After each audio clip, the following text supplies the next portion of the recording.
السلام علیکم۔ آج کا جو ہمارا ٹاپک ہے تو وہ یہ ہے کہ کیونکہ عمران خان صاحب جو ہے تو وہ لانگ مارچ لے کر آ رہے ہیں، تو بہت سارے لوگ سوچ رہے ہیں، جو عام پبلک میری طرح جو لوگ ہیں تو وہ سوچ رہے ہیں کہ کیا ہمیں اس مارچ میں شریک ہونا چاہیے یا نہیں ہونا چاہیے۔ تو ان سب کے لیے میں یہ چھوٹی سی ویڈیو بنا رہا ہوں کہ آپ نے شریک ہونا ہے یا نہیں۔ دو باتیں ہیں کہ اگر آپ کے جو گھر کا نظام ہے تو وہ اگر صحیح چل رہا ہے، آپ کے جو بجلی کے بل، گیس کے بل جو ہے تو وہ مناسب آ رہے ہیں،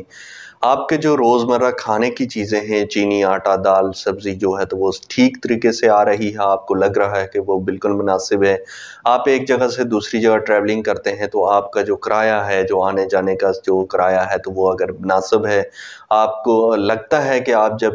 تھانہ اور کچہری میں جاتے ہیں تو آپ کو انصاف مل رہا ہے اور وہ آپ کے ساتھ عزت سے پیش آتے ہیں اور آپ کو کوآپریٹ کرتے ہیں، تو پھر آپ نے جو ہے تو وہ لانگ مارچ میں شریک نہیں ہونا، پھر یہ لانگ مارچ آپ کے لیے نہیں ہے۔ لیکن ان سب چیزوں کے اگینسٹ آپ کا ہو رہا ہے، آپ کا بجلی کا بل ظالمانہ آ رہا ہے، آپ کا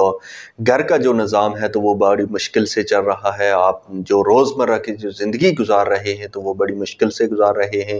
تو پھر آپ نے ضرور اس لانگ مارچ کے لیے نکلنا ہے گھر سے اور اس میں شریک ہونا ہے، چاہے آپ 1 منٹ کے لیے شریک ہوں، چاہے آپ 1 دن کے لیے شریک ہوں، یا چاہے آپ 1 گھنٹے کے لیے شریک ہوں، لیکن اس لانگ مارچ میں آپ نے ضرور شریک ہونا ہے۔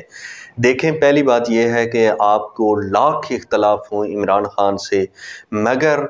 کسی بھی ملک میں جب انقلاب آتا ہے تو کوئی ایک پولیٹیکل لیڈر ہی انقلاب لے کر آتا ہے، ساری عوام نے اس کا ساتھ دینا ہوتا ہے اور پھر وہ انقلاب لے کر آتا ہے، چاہے آپ اس کو پسند کرتے ہیں یا نہیں پسند کرتے۔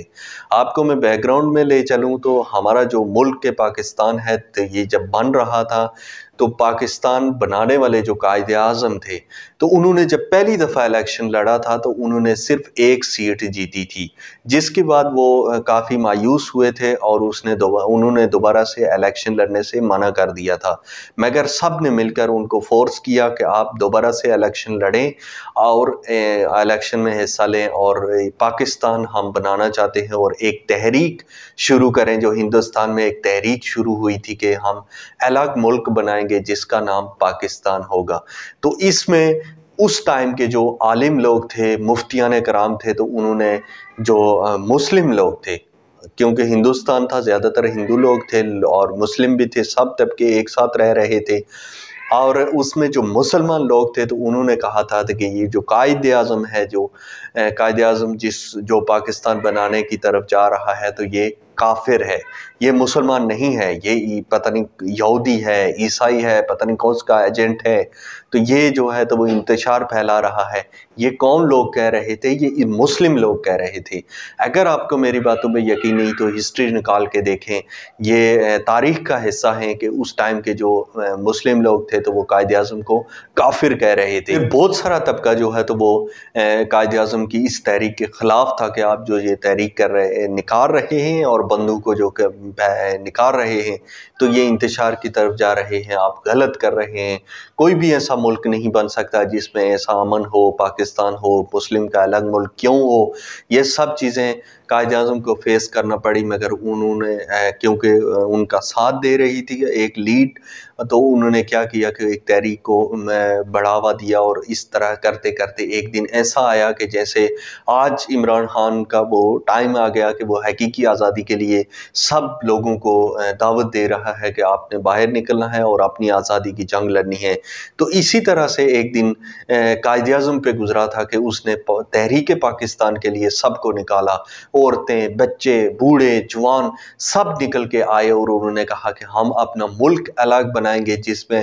ہمارا راج ہوگا، ہم فیصلے کریں گے کہ ہمارے ملک میں کیا ہونا چاہیے اور کیا نہیں ہونا چاہیے۔ اور یہ بھی آپ کو بتاتا چلوں کہ یہ باجے بنا کے ملک آزاد نہیں ہوا تھا جس طرح سے آج لوگ